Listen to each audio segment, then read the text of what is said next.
Já que vocês me pediram para algumas informações mais precisas, eu vou passar o que posso.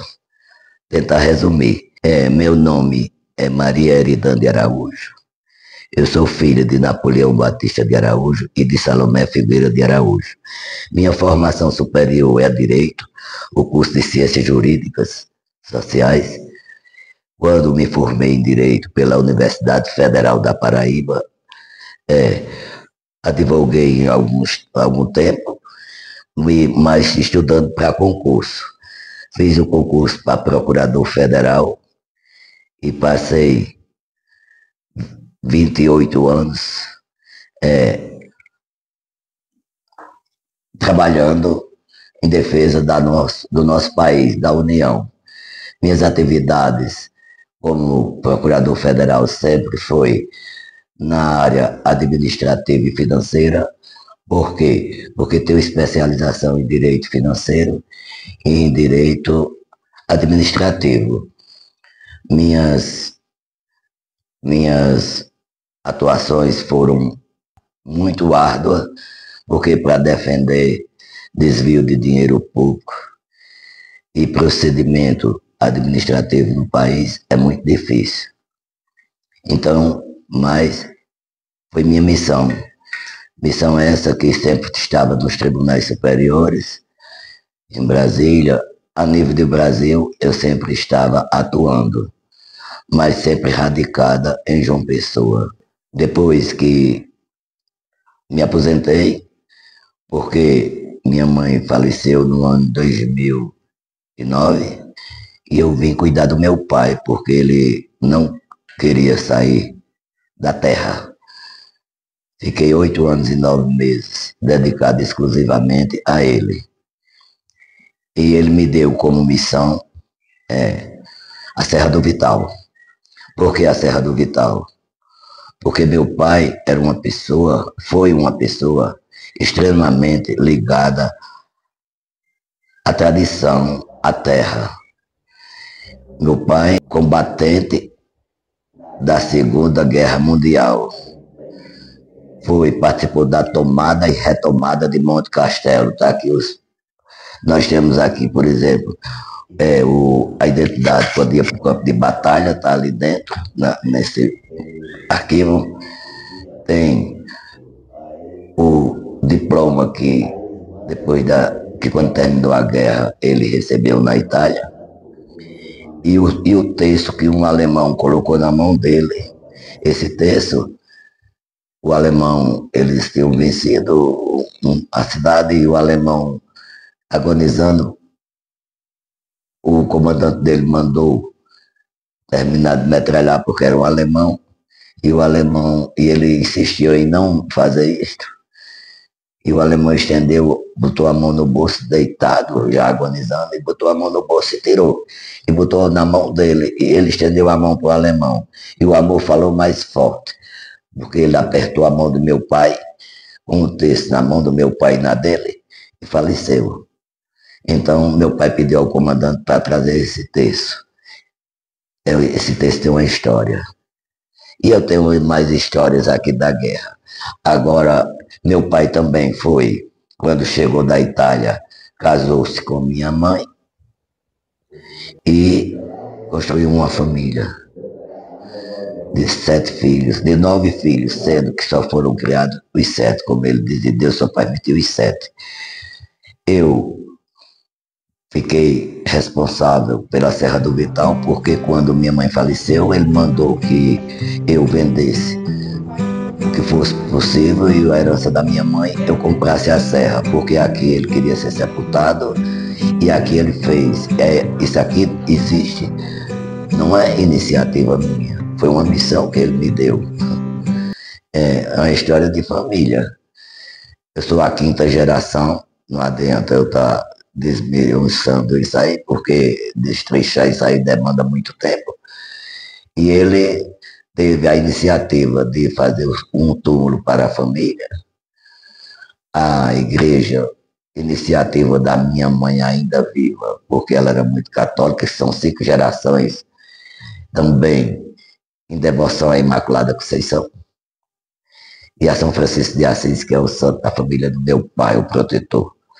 Então, ele disse, é para criar um museu, o Memorial da Família. E o memorial tem o nome do meu avô. E assim foi dividir, de acordo com a iniciativa dele, por setor aqui. Está dividido por setor. Tem o setor da família Filgueira Bandeira, com o acervo do que foi possível catalogar, captar. Tem a parte religiosa, que é as imagens e os oratórios.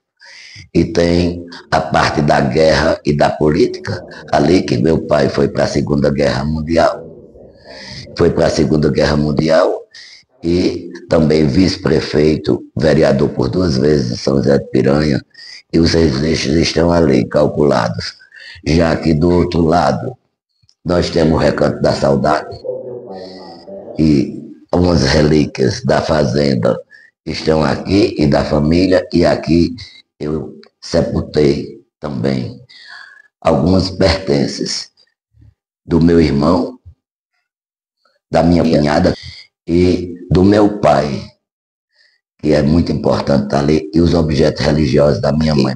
Aqui tem a família Batista e Araújo, com os brasões, assim como eu fiz da Filgueira Bandeira. Aqui são a estrada que foi feita, que a gente conseguiu esse calçamento, quando o então governador Castro Lima veio inaugurar. E também o olho d'água do Cafundó, que é ali embaixo, como eu já disse a vocês, eu tenho como cuidado do meu pai, eu tenho a obrigação de dizer que nós temos, e ninguém mexe, 38 hectares da Caatinga. Já foi feita a seleção por biólogo e engenheiro agrônomo, eu tenho 30 espécies de árvores em extinção da Caatinga aí dentro, onde está o olho d'água. Esse olho d'água dá água a 300 cabeças de gado na seca. E tá aí a história do olho d'água. Lá, por a gente ter água, também é muito natural aqui ter animais. Nós temos aves aqui que está em extinção também, da Caatinga e do Nordeste. Nós temos até o lobo-guará fazendo morada no inverno, lá no olho d'água. Nós temos a asa branca. Quando ela canta eu tenho medo porque chama seca. Segundo a história e segundo Luiz Gonzaga.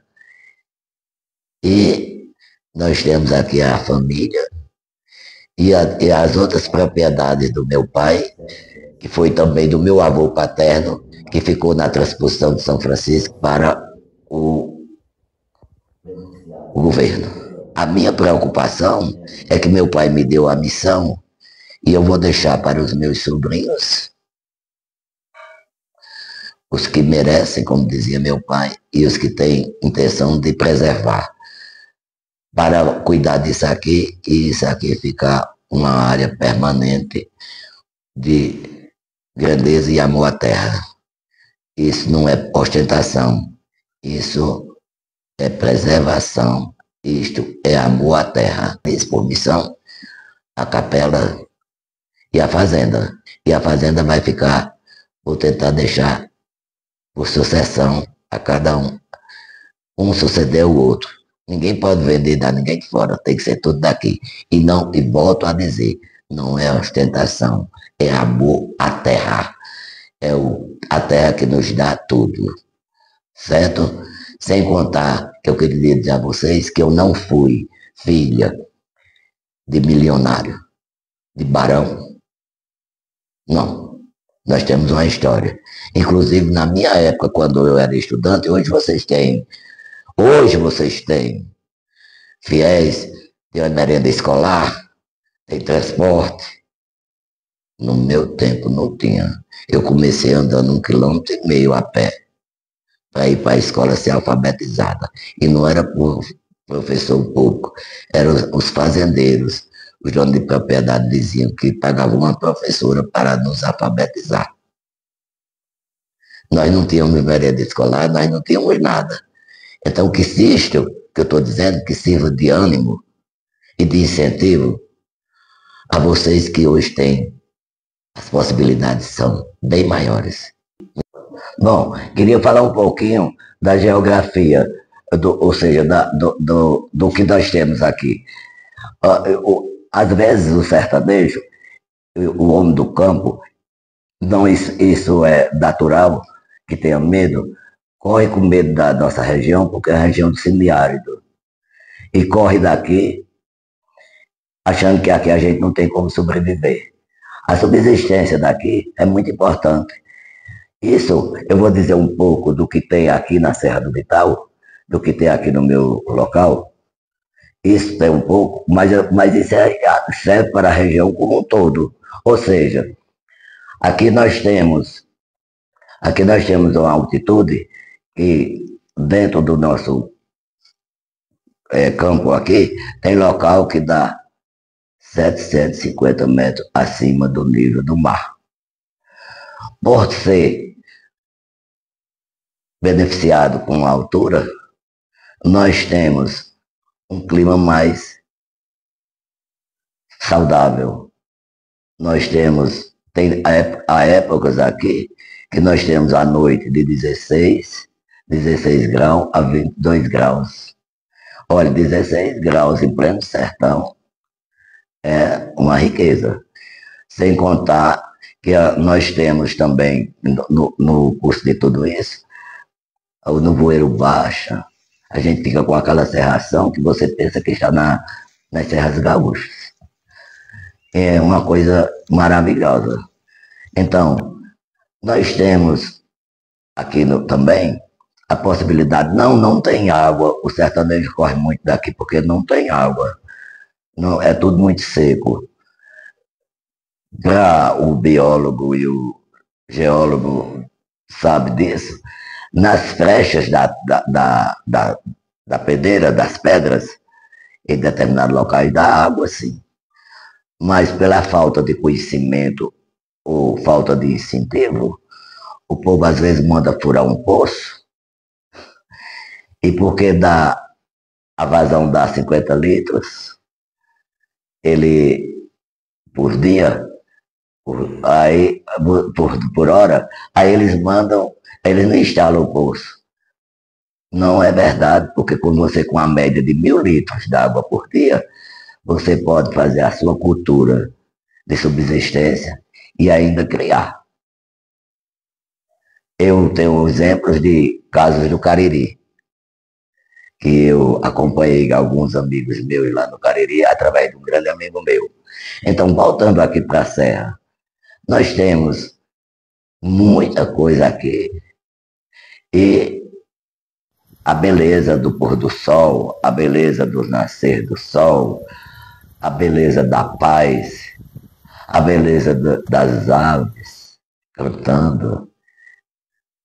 Eu amo quando eu vejo o beija-flor no meu jardim, quando o sabiá da mata cantar e fazer seus ninhos.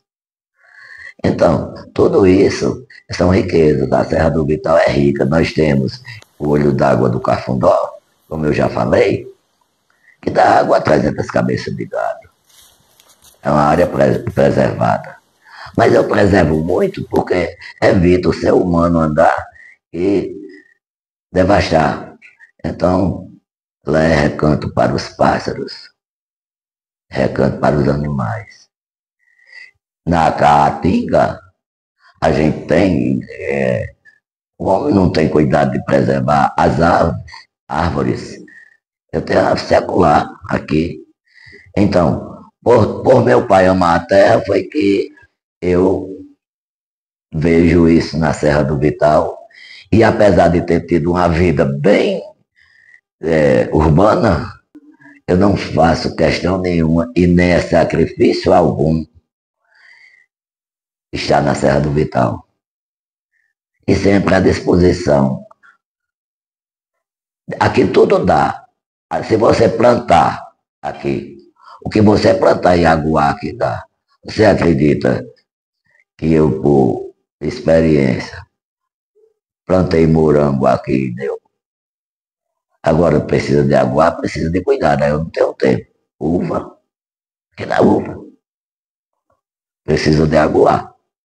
Mas em razão do clima, quer dizer, se você tem um pedacinho de terra e você quiser um poço que dê 50 litros, quiser fazer uma plantação de uva, exclusiva de uva, aí, por exemplo, ou de alguma coisa mais ou de coco, você tem uma plantação que você vende na cidade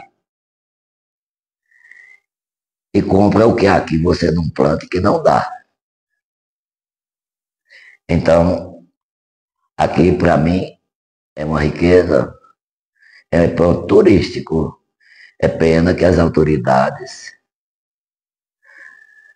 que administram não levem isso a sério e não façam o empreendedorismo aqui, porque a terra tudo dá. Mas se meu pai ainda estivesse entre nós, eu ia lutar com ele para a gente fazer alguma coisa nesse sentido. Agora, se perguntar, é só na Serra do Vital? Não, aqui a região é rica. O que falta é trabalho, é o conhecimento, é a aplicação da técnica para descobrir o quanto, não só a Serra do Vital, mas o quanto o semiárido, o quanto o sertão é rico. Vocês, quando são alunos de geografia e vão terminar o curso de vocês, que são professores, quando forem para a sala de aula, tentem fazer as pessoas amar o torrão, a terra, porque a terra dá tudo. É a terra quem nos tira, os nossos restos mortais ela come, mas é a terra que nos dá sobrevivência. É na terra.